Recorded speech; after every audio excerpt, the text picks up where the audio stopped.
Olá, boa noite. Está começando pela TV Pantanal, canal 22, programa Opinião desta segunda-feira, 7 de setembro, Independência.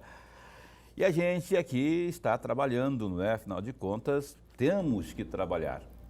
Eu sou Paulo Coelho e a partir de agora vou comandar aqui, junto com o Lorenberg Alves, que está aqui à minha direita, que já dou boa noite. Boa noite, professor. Boa noite, meu amigo Paulo Coelho, e um grande abraço a todos os nossos telespectadores. Um grande abraço a você que se liga no Opinião com a gente, não é? E a gente vai estar até às 8h30 com o Opinião. Hoje, entrevistando aqui, olha, falando aí sobre tempos de queimadas, a gente está aqui, não suporta mais, não é? Queimada, fumaça que ninguém consegue sequer respirar, especialmente os mais idosos e também as crianças são os que sofrem mais. O diretor da Defesa Civil de Cuiabá, José Zanetti, está com a gente aqui. Apostos, boa noite, bom tê-lo aqui, especialmente nesses tempos aí onde as suas informações serão muito importantes ao nosso telespectador. Bem-vindo aqui. É sempre um prazer estar assim, prestar informações, ajudar, colaborar com a população. Então vamos começar colaborando, informando aí como está, se existe pelo menos um tipo de alento, afinal de contas está tudo abafado, não é? Não bastasse lá no Pantanal as queimadas que por lá ainda ocorrem, aqui também Chapada está queimando, aí tem as queimadas urbanas. Como é que está a situação hoje, na verdade, e o que as pessoas têm que ter consciência de forma imprescindível? Paulo, nós estamos ainda em período de estiagem ainda, né? Não acabou. Houve algumas pequenas precipitações, pouca chuva, mais no interior houve. Aqui na Chapada choveu há 2 noites atrás, né? Mas ainda é período de estiagem, ainda está seco, o tempo está muito seco, a umidade muito baixa, a temperatura muito alta. Isso favorece muito o aparecimento das queimadas, né? Nós estamos vendo aí, todo dia tem queimadas urbanas em pequenos terrenos aqui na cidade. Nós estamos tendo grandes queimadas em terrenos grandes no entorno da cidade, né? Isso que está trazendo toda essa fumaça que está deixando a cidade tão abafada. E vou chamar aqui o Lorenberg para a conversa, a gente vai esmiuçando, né, esses detalhes aí, que eu tenho tanta coisa para perguntar para o senhor aqui. E você que está aí nos assistindo aí, fique bem atento, porque afinal de contas as dicas aqui que o Dr. Zanetti vai passar são muito importantes, especialmente para você se precaver, tomar suas devidas precauções aí e informar o seu vizinho, não é? De repente tem também o denúncia, o Disque Denúncia para você se movimentar também, que o Zanetti vai falar como fazer aí durante o programa de hoje. Professor. Diretor, antes de mais nada, nossa alegria de tê-lo aqui. O nosso telespectador, com certeza, está ganhando muito com a presença do senhor. Diante dessa situação crítica, seca, alta temperatura, umidade baixa, quais são as medidas de precaução, de prevenção que a população deve tomar? Eu acho que principalmente nessa época a gente sempre recomenda, né? Inclusive a gente costuma fazer essas recomendações até para as escolas, né? Esse ano não foi feito porque por causa de pandemia as escolas estão fechadas, não está tendo aluno. É não se expor ao sol, esse período entre 10 da manhã e 16 horas, procurar ficar em local abrigado, não se expor ao sol, se hidratar bastante, tomar bastante água, bastante líquido, chá, suco, né? Usar bastante protetor solar, porque nesse período o sol é muito forte, queima muito. Procurar umidificar os ambientes dentro de casa, ou o umidificador, aquele da fumacinha. Se não tiver, vale toalha molhada, vale bacia de água embaixo da cama na hora de dormir. Tudo que melhorar a condição de umidade dentro do ambiente fechado é válido. Então, tem que procurar se proteger. E principalmente daquele, não colocar fogo. Esse é o primordial, né? Não colocar fogo, não é? E a Defesa Civil tem um contato aí para que as pessoas possam, caso identifiquem ali, eu estou aqui no meu apartamento, na minha casa, eu percebo que o Lorenberg, que é o meu vizinho, está pondo fogo ali no lixo ali, e aí eu não gosto muito disso, e as minhas crianças não vão gostar, os meus idosos também não. O que eu posso fazer enquanto munícipe nesse sentido, para que, não dedurar o Lorenberg, meu vizinho, mas para que as providências sejam tomadas. Nós temos, a gente recomenda, né, a gente pede, né, a população sempre que notar um pequeno foco de queimada, uma fumacinha saindo, ou se vê alguém colocando fogo, entre em contato conosco, pode fazer denúncia, pode ser pelo CIOSP, né, pelo 193, que é o telefone do bombeiro, ou pode ser diretamente com a gente, na prefeitura, na defesa. O telefone 3623-9633. 3623-9633. Essa denúncia é anônima, pode ser anônima. O que a gente precisa saber é a localização o mais exato possível desse foco. Porque nós temos a equipe que vai se deslocar até o local, fazer o combate se necessário e, se possível, identificar o infrator ou o dono do terreno. Pois é, mas aí o telefone que o senhor passou aí e a forma que a pessoa vai fazer para denunciar, essa denúncia ela vai servir para que a Defesa Civil chegue até o local ou vai servir também para punição para aquele infrator? Não, também para punição, que hoje nós trabalhamos, eu tenho a equipe, né, que eu falei, equipe de combates. Então é a equipe de frentes que vai até o local, até o foco, para fazer o combate dessa queimada, para eliminar esse fogo. Junto com essa equipe, nós temos um fiscal que acompanha. Então é feito foto do local, levantado as coordenadas geográficas do local. Por essa coordenada eu consigo identificar qual é o imóvel e identificar quem é o proprietário daquele imóvel. E esse imóvel vai ser punido de acordo com a lei. É feita notificação antes de aplicar a multa, por exemplo? Nesse caso da queimada não, porque aí é fato ocorrido. Ah, tá. Não tem chororô. Não tem, não. A praxe normal vai ter uma equipe percorrendo a cidade, levantando os terrenos que têm problemas, isso a partir agora do período chuvoso, né? Notificando os proprietários que mantenham o terreno limpo, para cortar o mato. De terreno baldio, né? Terreno baldio. Porque há também a situação que não é em terreno baldio, é no próprio terreno da casa, num quintal muito amplo, ou na própria frente da casa. Isso eu já vi, né? E agora, não faz muito tempo. Não, mas a lei se aplica da mesma maneira. Mesmo jeito. Da mesma maneira. Como você disse, se você vê o vizinho ali está colocando fogo nas folhinhas no fundo do quintal, se chegar a denúncia, a gente for lá e comprovar que existe, ele vai ser autuado da mesma maneira. Ih, rapaz, então eu prevariquei. Na verdade, não é que eu prevariquei. Eu cheguei no vizinho, que não foi Lorenberg, né? Felizmente não foi. Ficaria constrangido de denunciar meu amigo Lorenberg.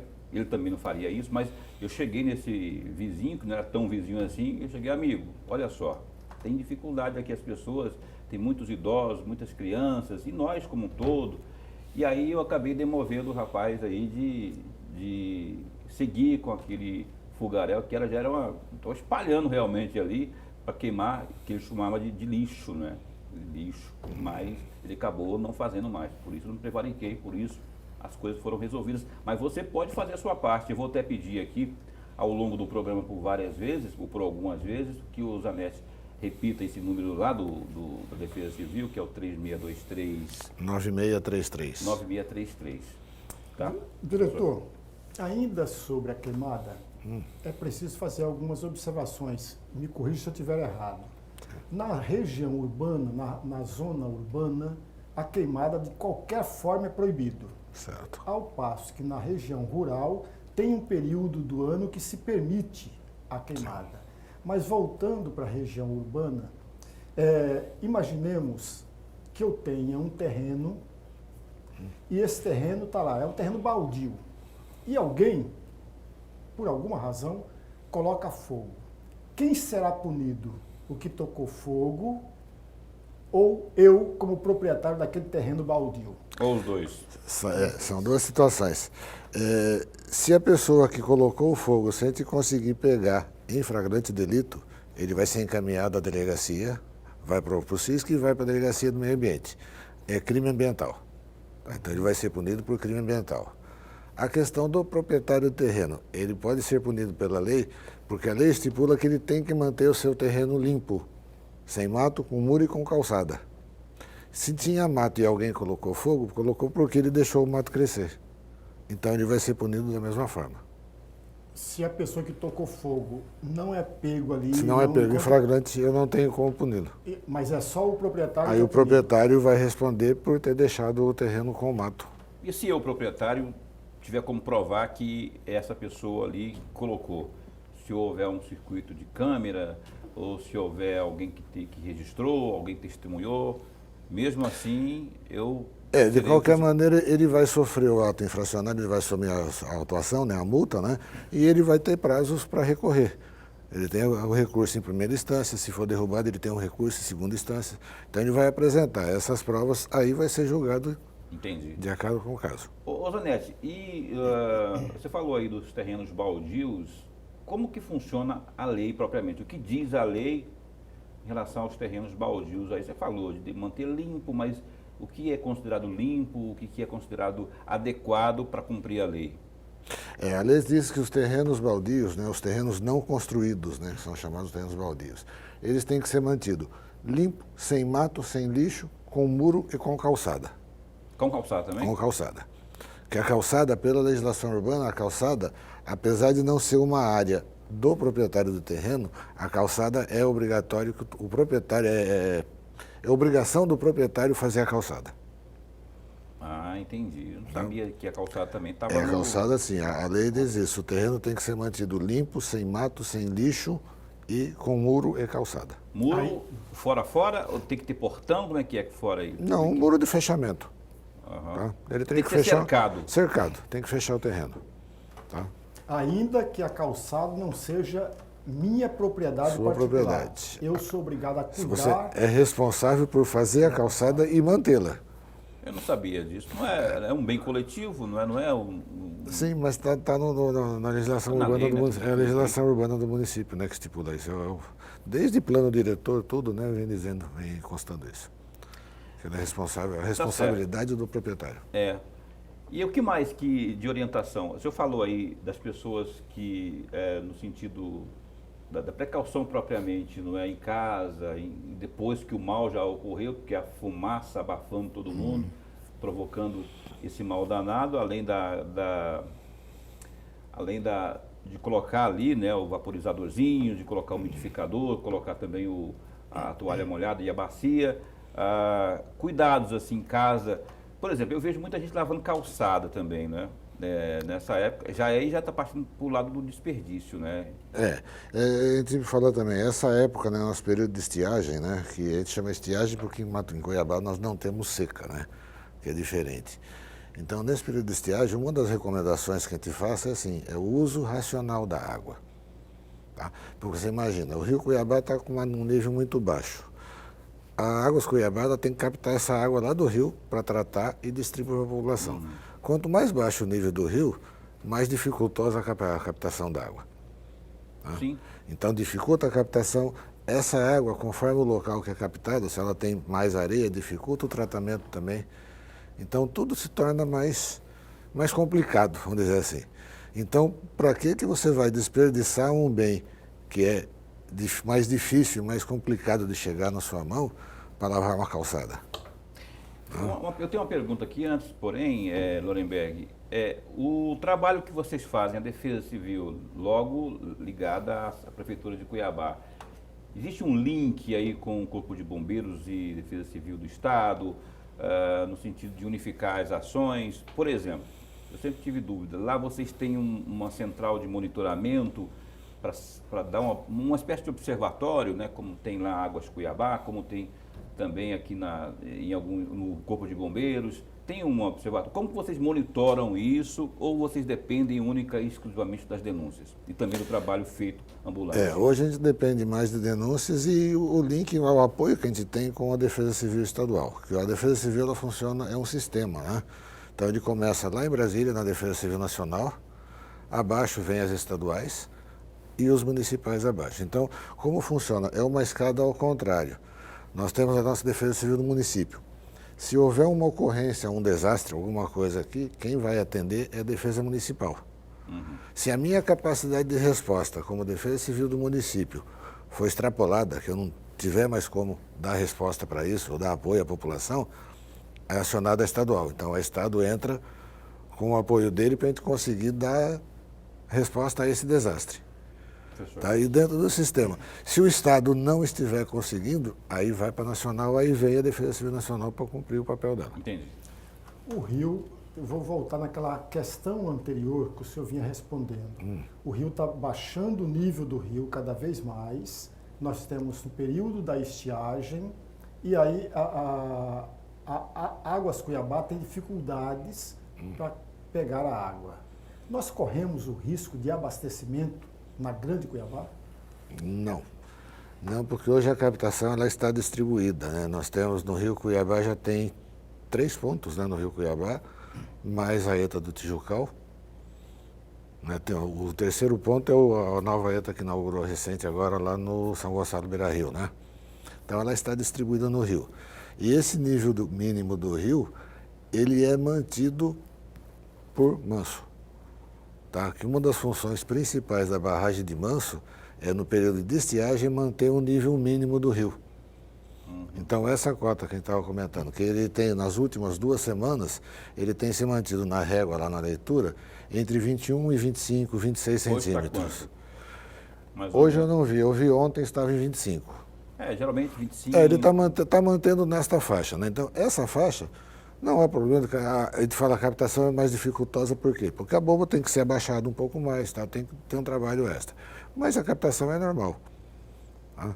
Então, não existe esse risco de desabastecimento por causa disso. O rio chegou nesse ponto, muito difícil ele baixar mais do que isso. Mesmo se... Porque Manso vai manter. Manso que é a solução, que é o... É o controle. Tá? É o stand-by. Que a barragem de Manso, muita gente que fala, não, criaram o Manso para evitar as enchentes do rio Cuiabá.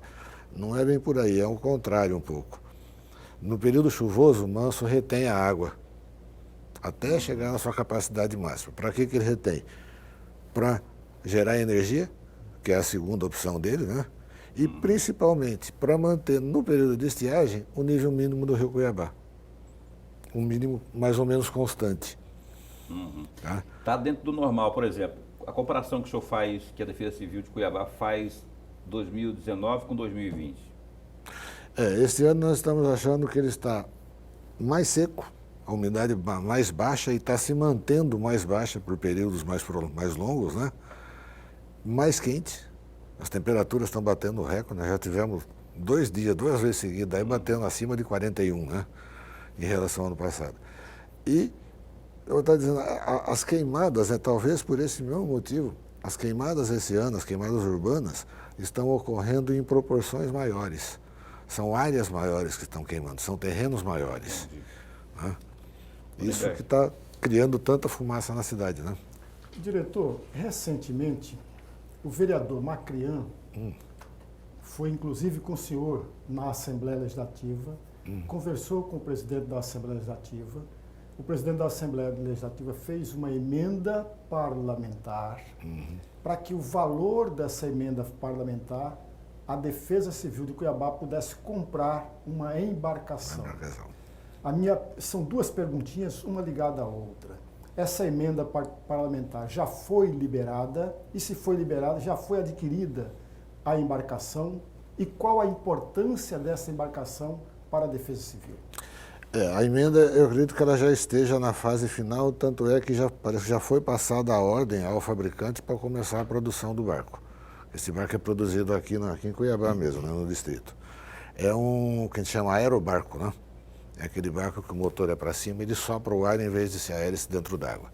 Então, para a gente, é uma embarcação interessante porque ela consegue navegar com uma lâmina d'água muito pequena. Tá? Então, com isso, eu consigo entrar com um barco desses e bobear até no Barbado. Tá? Então, o que ele favorece? A gente pode atender população ribeirinha no Rio Cuiabá, dá para entrar no Rio Cochipó com esse barco para fazer vistorias, verificar que o Rio Cochipó é um rio que hoje tem muito poucas vistorias por dentro do rio, pela própria condição de navegabilidade dele. Então você não sabe o que está acontecendo com as margens do rio. Então ele vai favorecer isso, nós vamos conseguir entrar nesses rios menores e fazer esse monitoramento para ver o que está acontecendo aí. Inclusive a parte de invasão das margens, né? Que o Rio Cochipó tem muita invasão com pessoas fixando residência na margem do rio. Utilizando a margem do rio, nós já pegamos a invasão na margem do Cochipó até para fazer criação de porco. Caramba! Então, Caramba! Então tá, a gente está conversando aqui no Opinião desta noite com o engenheiro Zanetti, da Defesa Civil de Cuiabá, E assunto pertinente, muito pertinente, afinal de contas, Ave Maria, tem agora a fumaça, daqui a pouco chega a chuva e muitas informações relevantes. Fica aí, a gente vai a um breve intervalo comercial e volta já já com mais opinião aqui na TV Pantanal. Um instante só. E a gente retoma aqui a entrevista com o engenheiro Zanetti, falando conosco aqui sobre a situação na qual passa Cuiabá. Isso não é muito diferente não, viu? Ano passado já tivemos os mesmos problemas, queimadas urbanas, nós tivemos aí situação das águas, quando chegam as águas, aí vem inundações.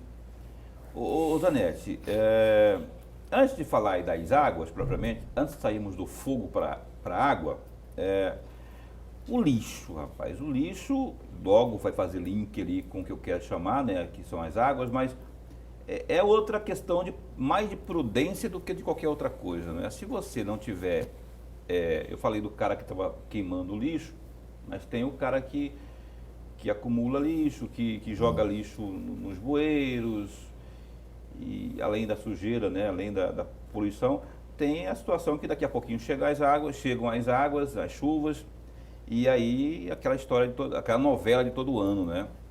E punição também nesse sentido, tem?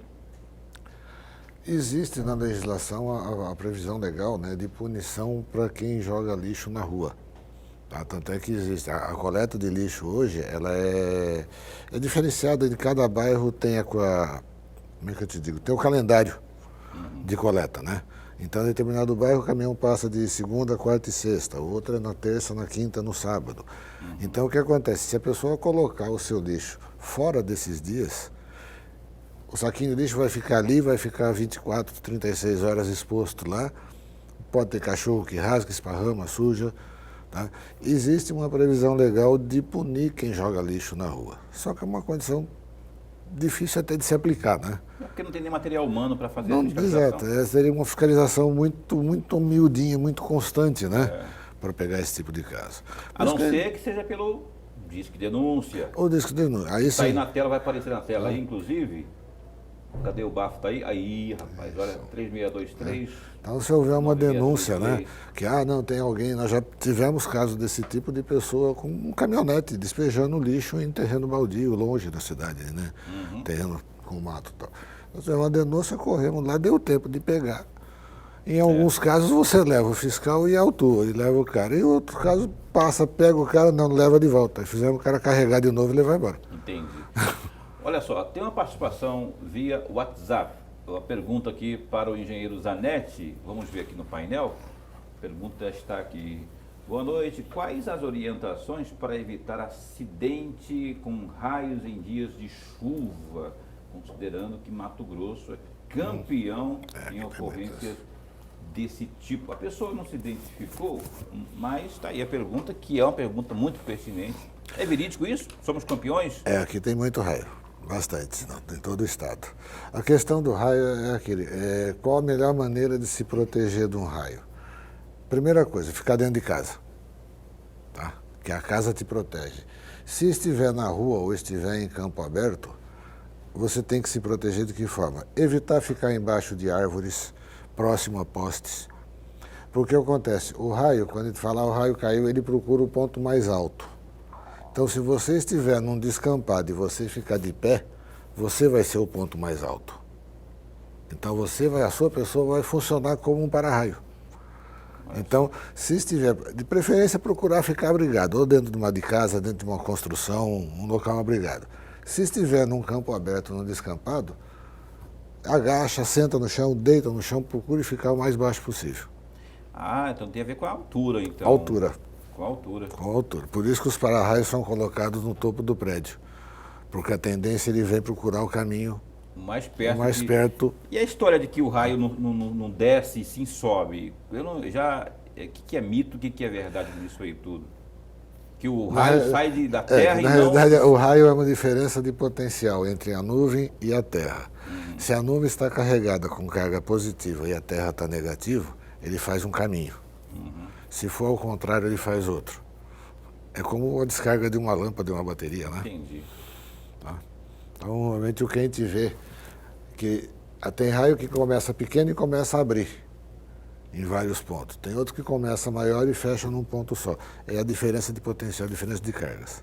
Professor. Mas todos são perigosos. Nesta mesma linha, diretor, então o ponto de ônibus não é o local melhor para que a pessoa possa se abrigar? Não, porque normalmente os pontos são metálicos. Então, o metal tem uma capacidade maior de transporte de carga, né? Eu falo, atrai o raio, atrai energia, né? É que ele tem uma capacidade de transporte de carga maior. Tá? Então, o melhor lugar para se ficar é dentro de casa. Ou dentro de uma construção, que as paredes, né, o cimento, o concreto, tudo isso é mais isolante. Então, tudo isso te protege. Ainda que não tenha cobertura? Ainda que não tenha. É melhor do que ficar exposto na rua. Mas estar dentro de casa por si só ainda não é o suficiente. Tem que, mesmo dentro de casa, tem que ter uns cuidados. Por exemplo, eu sei que não se pode usar aparelho celular durante uma chuva com raios, não é? Se esse aparelho estiver conectado na tomada. Não é recomendável ficar próximo ou manter qualquer aparelho elétrico ou eletrônico, né, conectado à rede, né? Porque a própria rede elétrica da casa e da rua, ela pode agir como um condutor desse raio. Então, explicando bem toscamente, o raio pode cair no poste, pegar pela fiação e entrar dentro da casa. Aí ele segue pela fiação da sua casa e você está com o celular na mão ligado, ele vem na sua mão. E se você estiver numa estrada, mesmo que na estrada urbana ou rural, e uma chuva de raio, há quem diga que o interior do automóvel, ele por si só já tem muitos elementos isolantes ali, o volante propriamente, não é? Sim. Evidentemente que não estou falando da lataria, mas falando do fator interno. Que procedimento fazer numa hora... Eu estou na avenida, na prainha, por exemplo, cai um pé d'água com muitos raios, não é? E aí, como a prainha quase que não alaga em tempos de chuva, e aí você fica ali meio que preso ali. O que você deve fazer? A melhor coisa é ficar dentro do veículo, tá? Não sair do veículo, fique dentro e procure não encostar em nenhuma parte de metal. Fica quieto, porque o veículo, o maior problema do raio é a descarga que ele faz entre o positivo e o negativo e a terra. Se você tiver uma ligação com a terra, a descarga vai passar por você. O carro está isolado do chão por causa dos pneus. Então, mesmo que o raio caia em cima do carro, fique dentro do carro. Melhor caminho. Melhor caminho. Que se cair no carro, ele carregar a estrutura metálica do carro, se você abrir a porta e botar o pé no chão, essa carga que está no metal vai passar por você e vai para o solo. Você vira um condutor. Você vira um condutor. Então, a melhor coisa é ficar dentro do carro, quieto, e evitar tocar em qualquer parte metálica. Existem potências de raio, por exemplo, se você tomar um choque, dependendo da energia, da carga daquela localidade, é um efeito. Se for mais forte, é outro. O raio, ele tem como medir a potência dele, por exemplo. Há pessoas que morrem quando recebem uma carga de raio. Há outras que não, que ficam... Normalmente o raio são milhares e milhares de volts, né? O que realmente na descarga elétrica, o que mata não é a voltagem, é a amperagem. É quantos amperes de corrente está circulando naquele momento. Tá? Então, a pessoa humana, né, o humano, a gente resiste, se não me falha, acho que é não sei se é 1 ou 2 amperes de carga. Acima disso, mata. Tá? Um raio, ele costuma ter uma amperagem muito mais alta. Só que tem muitas variáveis, depende da posição, onde a pessoa está, qual é o tipo de solo, entendeu? Se está molhado, se não está, como é que é a roupa. Então tem várias condições que pode dar o mesmo raio cai digamos, em pessoas diferentes, em situação diferente, um pode morrer e o outro não. Então é meio... Não tem um padrão. Gente, mas olha só que importância que é essa informação aí, né? Bom, talvez você não perceba a importância agora, mas fique ligado aí, porque pode salvar a sua vida, simplesmente isso. A sua família também, professor. Diretor, diante de tudo isso que o senhor está falando, veja, nós passamos quase um bloco inteiro falando do raio e dos perigos... Por conta da provocação de um telespectador. Exatamente, do risco que todos nós corremos. O senhor não acha que o poder público, seja municipal ou estadual, deveria trabalhar numa forma de comunicar melhor com a sociedade? Porque, veja, muitas dessas respostas que o senhor está dando não é de conhecimento do grande público cuiabano, mato-grossense e brasileiro. Não é. O senhor não acha que deveria ser tratada de uma forma mais clara por parte do poder público? Nós em Defesa Civil a gente vê, né, existe até um programa dentro da Defesa Civil Nacional, né, que é voltado para as municipais, né, para as comunidades, né, que a gente chama de a Defesa Civil nas escolas. Tá? Uma das ideias, das funções desse programa é levar esses tipos de conhecimento para as escolas, para as crianças. Através das crianças chegar a... Exatamente, que a criança na escola é o grande multiplicador das ideias. Tá? Nós fizemos aqui, em pequeno ponto, aqui na nossa municipal, em alguns anos atrás, nós começamos a fazer palestra nas escolas do município, que é as crianças menores, né? Nós começamos a fazer com relação à chuva, no início do período chuvoso. Qual que era a ideia? De colocar na cabeça das crianças para não jogar lixo na rua, para não jogar garrafa PET, né, garrafa plástica, latinha na rua, porque isso vai para o bueiro, para a boca de lobo, entope a canalização, a água dá refluxo, provoca enchente. Tá? E nós fizemos isso em mais ou menos umas 5 mil crianças, em quase 60%, 70% das escolas do município. No ano seguinte que nós fizemos isso, o número de alagamentos na cidade provocados por causa de bueiro entupido caiu mais de 60%. Olha só, educação ambiental. Por causa disso, porque a criança, ela vê aquilo, ela leva aquilo para casa, ela fala para todo mundo. E torna fiscal, né? E torna fiscal, que se ela chegar e ver um adulto fazendo, ela vai lá e fala, olha, o cara falaram que não pode fazer isso. Verdade.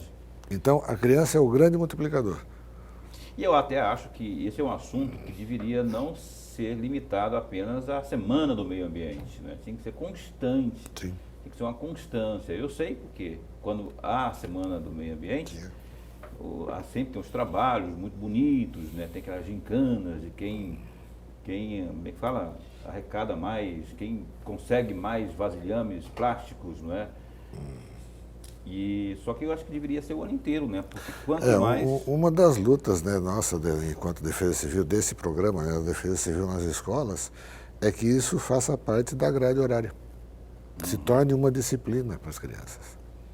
A defesa civil nas escolas, isso significa dizer, e me corrija se eu estiver errado, isso significa dizer que tem uma semana específica para isso? Ou esses encontros se dão de forma esporádicas ou de várias maneiras? A ideia é transformar isso dentro da grade horária, como se fosse uma disciplina. Independente de seja uma semana específica? Não, durante o ano todo, uma aula por semana, uma aula por mês, isso é coisa de se estudar, mas que estivesse presente alguém da Defesa Civil nessas escolas, ou o próprio professor, né, ser treinado para isso, para repassar para as crianças essas informações, esse conhecimento. E a recepção por parte da Secretaria de Educação com relação a isso, como que é? Como que se dá? Olha, até agora nós não conseguimos. Nós conseguimos entrar para fazer palestras, tá, uma aula assim, esporádica e tal, mas de tornar isso é uma coisa que tem que vir de cima, né? Que tem que entrar pelo Ministério da Educação, para implantar isso como grade curricular, né, que chama, né? Mas assim, a Prefeitura pode instituir isso, transformar isso em lei, e instituir isso na sua grade curricular também. Aliás, fica até aí a dica, né? Já que estamos num tempo de eleições aí, muitos candidatos ávidos em busca de voto e tudo mais, e para os próprios parlamentares que já estão na ativa, e eu não estou falando só dos vereadores não, porque no âmbito estadual, não é, a Secretaria de Estado de Educação pode também, né, professora Marioneide, instigar isso aí, e os próprios deputados transformar isso em lei, fazendo com que essa se torne uma disciplina, ou este seja um assunto corriqueiro, frequente, cotidiano, entre os alunos da rede estadual e aqui embaixo, na rede municipal também. E, com certeza, está aqui o Zanetti falando, que houve uma redução aí de um ano para o outro, 60%, só com essa consciência ambiental, graças a um fator chamado criança, né? Com toda a sua inocência, mas com a sabedoria muito, muito grande, que acaba transformando aí isso. Imaginou se isso seja ampliado, se isso for ampliado? Seria uma maravilha, não? Seria uma maravilha, né? Você consegue repassar, porque nós, pela nossa experiência, né, a gente fala que tem que conscientizar a população que não pode colocar fogo no terreno. É muito difícil você conscientizar adulto. É. A criança você consegue fazer isso. Ô Zanetti, eu ainda falando da questão, eu queria retomar a questão da fumaça, que me veio agora o seguinte questionamento. Hoje, nós estamos vendo aí a cidade tomada pela fumaça, a cidade de Cuiabá, Guarda Grande não é diferente, não é? Pela fumaça, né? Quanto dessa fumaça aí é de Chapada dos Guimarães, quanto é das queimadas urbanas aqui, de lixões, enfim, tem noção? É difícil de você mensurar quanto que é de cada um, né? Mas você vê, esta semana aqui nós tivemos esse fogo grande lá em Chapada, né, no Mirante lá, que queimou praticamente tudo, aquela região ali. Começou a queimar no sábado no meio-dia do sábado, no final da manhã de sábado passado, queimou até na terça-feira, né? Ontem nós tivemos uma queimada muito grande lá no final do Parque Cuiabá, e o que é pior, lá era queimando lixo. É lixão. É, lixão. A própria população jogou muito lixo no meio da mata, do terreno baldio lá, e pegou fogo aquilo. E o problema do lixo, quando ele começa a queimar, é muito difícil de apagar, porque o fogo se apaga em cima, mas ele continua queimando por baixo. E qual a estrutura da sua, chamar de pasta, né, da Defesa Civil cuiabana para trabalhar nesse imensidão que é Cuiabá? Porque são muitos, são dezenas de bairros, tem o advento, evidentemente, da denúncia, né, que a gente até citou o número, que eu vou pedir para colocar na tela de novo aí, que você, caso saiba de alguma queimada, coloca na tela, por favor, aí, se é o bafo que está, o Disque Denúncia, 3623... 9633. 9633. Vai colocar já aí, tá? Está na tela, apareceu. Então, qual que é a estrutura hoje da Defesa Civil, material humano? São quantos agentes para fazer essa fiscalização? Tem, tem automóveis suficientes? Tá, como eu disse, eu me aposentei, né, em setembro do ano passado. Esse ano me convidaram a voltar lá em junho, 1º de junho. Infelizmente, quando eu assumi novamente agora, a estrutura específico para essa parte de combate a fogo ainda estava crua, né? Eu falo crua que nos outros anos, né, eu tenho quase 18 anos na Defesa Civil do município. A gente começava a se pensar em enfrentamento a queimadas em março, abril no máximo. Para você chegar na metade de junho, começo de julho, já está com a estrutura pronta, montada para funcionar. Então eu tive que começar a montar isso em junho. Aí nós pegamos, com atraso isso, mais a pandemia, estou com 3 funcionários afastados por causa de grupo de risco. Perdi um funcionário pelo Covid, que ele veio a óbito. Ah, verdade, até no show aqui. Nós perdemos um funcionário que veio a óbito por causa do Covid, então a estrutura estava reduzida. Eu consegui montar e hoje nós estamos trabalhando ainda com uma viatura, uma caminhonete, com 1000 litros de água, né, um tanque rígido, né, motobomba, soprador, bomba costal e abafador. Um veículo apenas? Um veículo apenas. É muito pouco. Nós fizemos gestão, estamos trabalhando para aumentar isso aí para mais 4 equipes dessas. E recurso federal não vem para isso? Só que é difícil, né? Que só capital por emenda parlamentar. Mais por emenda. Que você conseguir recurso da Defesa Nacional para isso, tem que se comprovar uma série de atos de falta de capacidade, né? E coisas que o município não vai conseguir comprovar isso. Então nós temos que andar com as próprias pernas, né? Então nós estamos assim, já está tudo programado, já está sendo providenciado compra, já está correndo os processos para a gente adquirir mais 4 equipamentos, para montar mais 4 equipes. Só que como começou atrasado, né? Começou em junho, órgão público você não consegue pegar o cartão e ir na loja e comprar, né? Uhum. Você tem todo um procedimento para fazer, né? 4 equipes como essa que já existe. Como né? essa que já existe. Mas aí tem 4 com material, 4 pessoas. Com material, com tudo. Tem que ter concurso para isso, não tem? Brigadista, normalmente a gente faz como um contrato, porque é período determinado. Então não adianta ter um concurso e ter 30 funcionários lá que vai me trabalhar, servir bem por 3, 4 meses só. Então não é muito viável. Então nós estamos trabalhando nesse sentido. Isso está sendo comprado, mas por força de toda essa legislação que você tem que obedecer, todo esse material ele vai servir muito bem para ano que vem. Ano que vem nós vamos estar alinhadinho e prontinho. Esse ano foi meio no sufoco, tá? Eu estou com uma equipe muito boa, eu estou com 6 brigadistas que se revezam. Essa equipe vai para o trabalho às 8h30 da manhã, tem vezes que é meia-noite, 1h eles estão lá ainda. Entendi. Tá? Estamos conversando aqui no Opinião com o engenheiro Zanetti, da Defesa Civil aqui do município de Cuiabá. E falando aí sobre esses temas, a gente vai falar sobre as chamadas inundações, né, os alagamentos que ocorrem também daqui a pouco, está chegando, né? Eu falo, está chegando, Paulo está dizendo que vamos ter, infelizmente a gente vai ter, tomara que tenhamos aí em níveis menores do que do ano passado, mas infelizmente daqui a pouco, com as águas que chegam, ainda mais com esse calorão aí, não é? Deve vir aí uma potência muito forte, eu tenho até medo disso. O Zanetti está conversando conosco, a gente vai abordar esse tema das chuvas após o intervalo comercial, aqui no programa Opinião, na TV Pantanal, emissora do Grupo Gazeta de Comunicação. Opinião dá um tempinho só e volta já já. Ok, a gente retoma aqui a entrevista com o engenheiro Zanetti. José Pedro, programa Opinião. O nome dele completo é José Pedro Zanetti, que já está aposentado, está trabalhando de teimoso.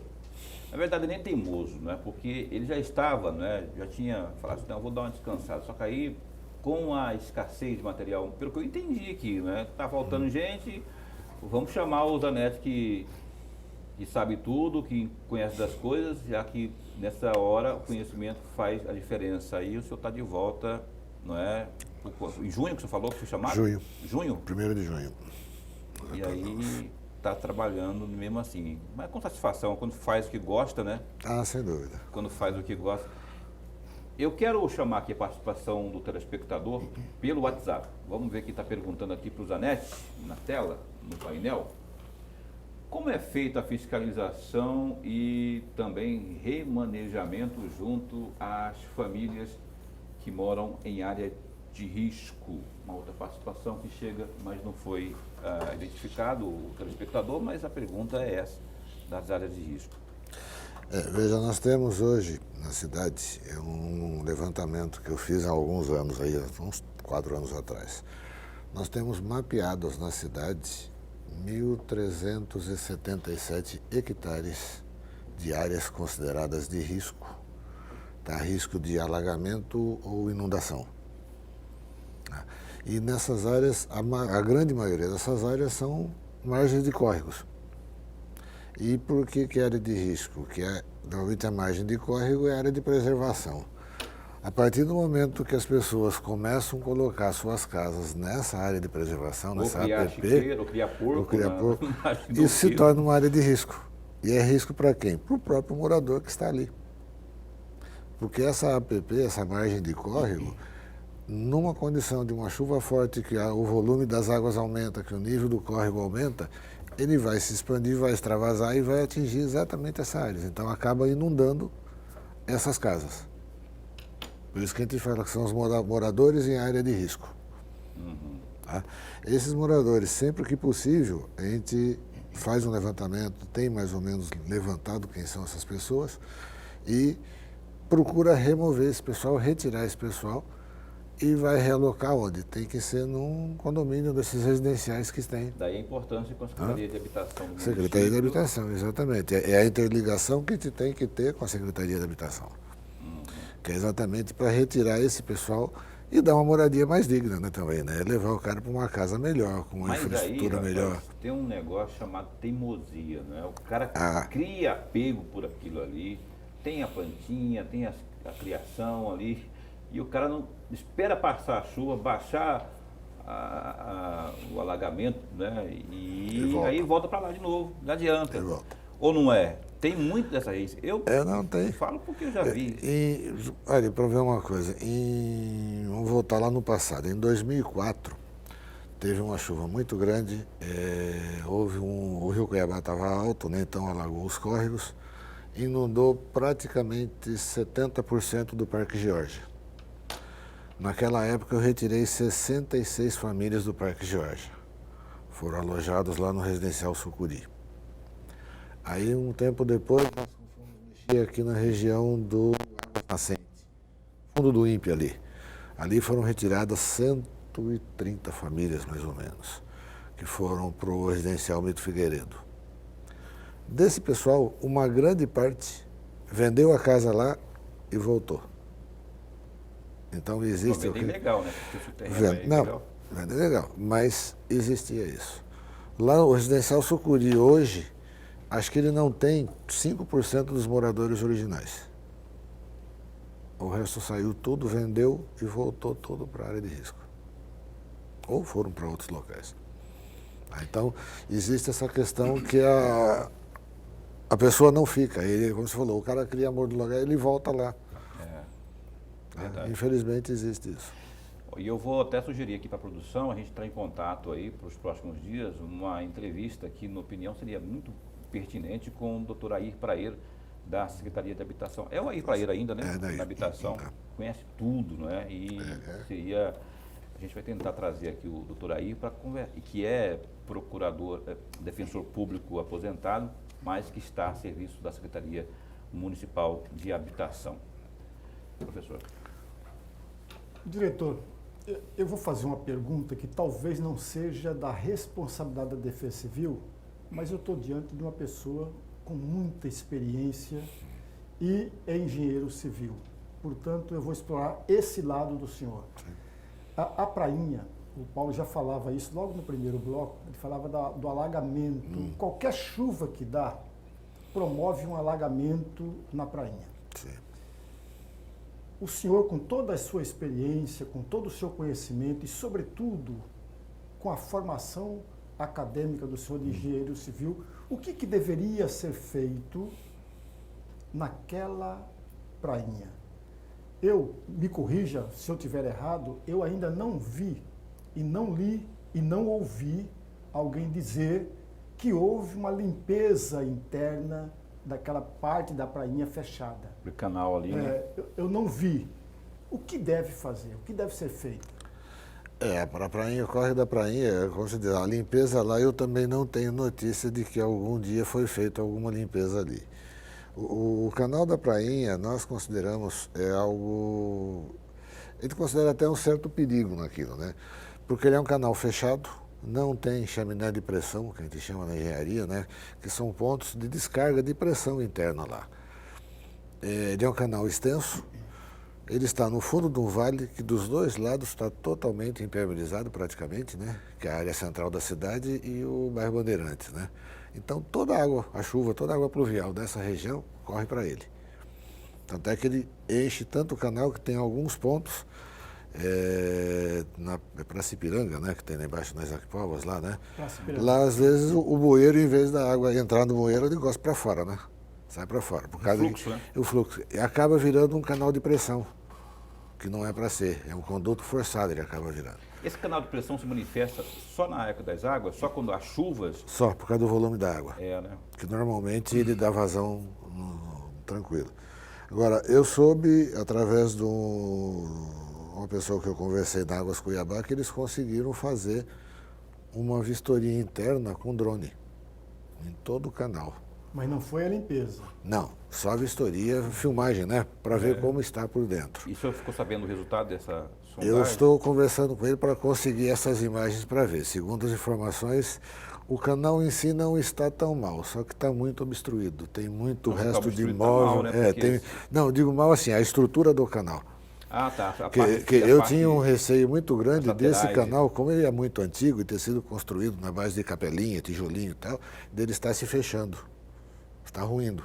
O senhor acha que... Eu tinha uma apreensão nesse sentido.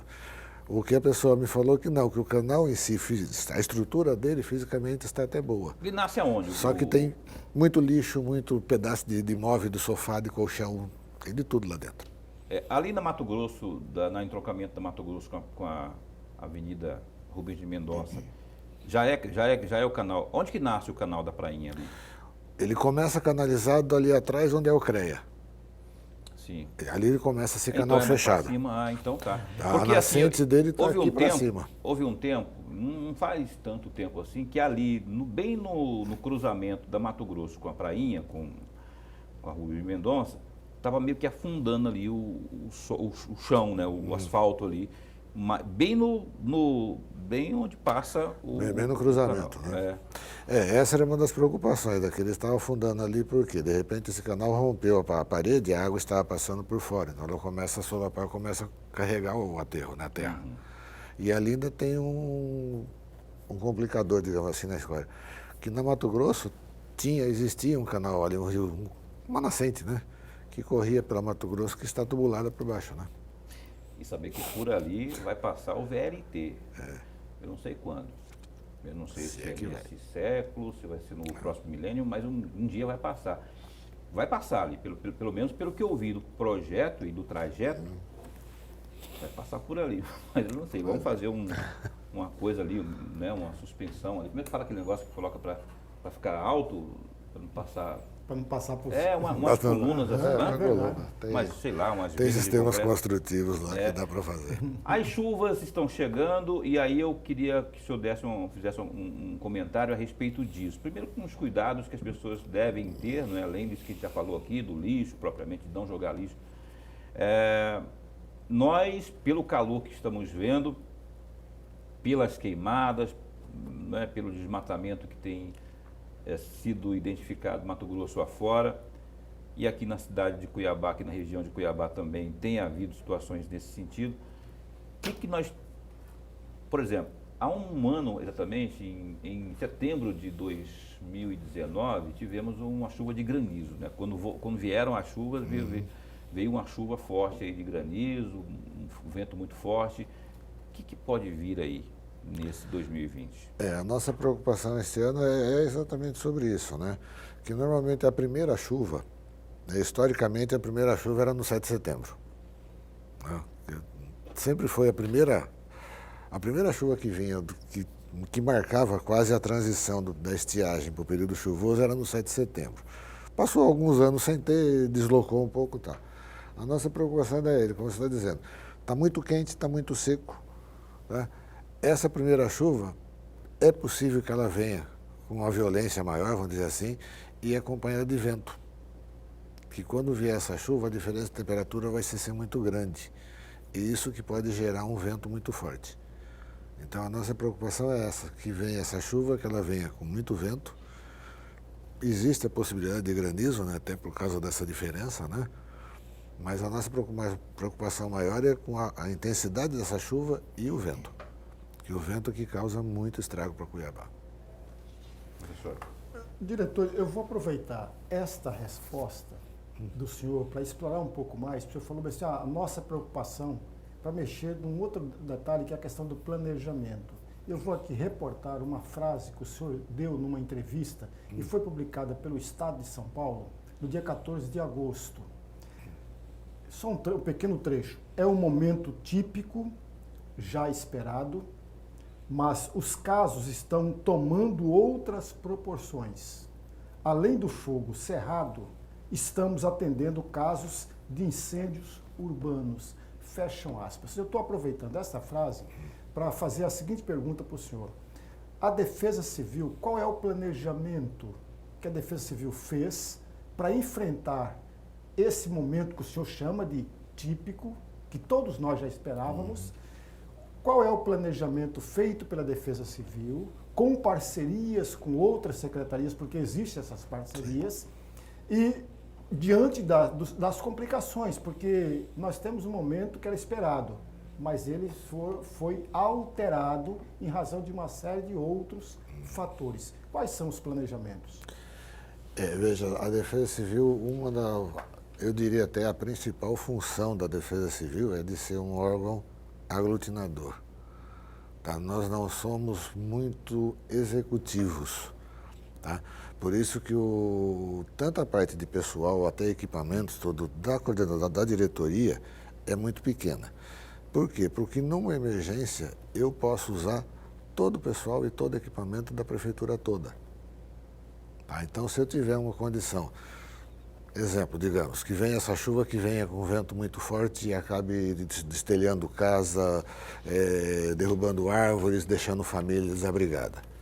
Eu posso usar a estrutura da Secretaria de Obras, eu posso usar a estrutura da Secretaria de Serviços Urbanos, eu posso usar o pessoal da saúde para atender essa população, posso usar assistente social para atender essa família que ficou desabrigada. Então, a nossa maior estrutura, a nossa maior... como é que eu digo, o melhor serviço que a gente pode prestar para a população é exatamente esse efeito de aglutinar, de chamar as forças da Secretaria toda para trabalhar focado para resolver uma questão. E a Defesa Civil como coordenadora desse trabalho todo. Exatamente. O nosso papel é o papel de coordenar isso daí. Mas o planejamento anual, diretor, como que se dá? Nós Também temos em parceria ou não? Nós temos um plano, eu tenho um plano de contingência, né, que é feito e atualizado anualmente para a questão da chuva. Tá? Esse plano, eu sempre digo, o plano de contingência, se você for estudar ele basicamente, o que é um plano de contingência? É dizer o que tem que ser feito, quem vai fazer e a que horas. Essa é a base de um plano de contingência. Tá? Então ele é atualizado nessa maneira. Hoje, o que eu tenho? Se acontecer um problema desse, digamos, com chuva, enchente, alagamento, quem que vai chamar para ajudar? Quais são as secretarias? Quem são os secretários? Em que momento que eles vão entrar? Eu vou precisar da saúde? Vou. Em que momento a saúde vai entrar para ajudar? Esse é um plano de contingência, esse que nós temos. Isso eu tenho planejado. Né? Tá certo. O engenheiro civil Zanetti, José Pedro Zanetti, muito bom tê-lo aqui. O tempo já voou, né? O papo quando é bom, como diria já o filósofo Lorenberg Alves, o tempo voa, né? E a gente agradece aqui, em nome do programa Opinião, a sua participação, a sua vinda. É bem provável que logo, logo estaremos convidando-o mais uma vez, para que a gente possa, mais uma vez, martelar. Eu queria, antes de encerrar aqui, viu, o Bafo, o pessoal aí, coloca na tela de novo o telefone, o disco está aí, 3623-9633, o Disque Denúncia lá da Defesa Civil. Qualquer incêndio aí, fogo urbano aí, manda lá, liga, porque essa é a sua parte, não prevarique. E esse é o nosso trabalho também, nossa função é informar você, para que você tenha também as informações, de posse das informações, tenha consciência também, porque vai muito de você. Lorenberg falou de planejamento, mas também tem que se planejar em fazer a sua parte. Lorenberg, até a próxima também, conhecida como amanhã. Até a próxima, meu amigo Paulo. Muito obrigado, engenheiro. E um grande abraço ao nosso telespectador. A você que esteve com a gente até esse instante, muito obrigado pela sua audiência, companhia, nessa noite de segunda. Amanhã, terça, a gente vai entrevistar aqui ao vivo o Coronel Assis, comandante da Polícia Militar do Estado de Mato Grosso. Muitos assuntos aí, promoção de oficiais, enfim, tem também os índices da violência. Amanhã, às 7h30 da noite, aqui no Opinião, a gente espera você, se Deus quiser. A propósito, fica bem, fica com Deus também.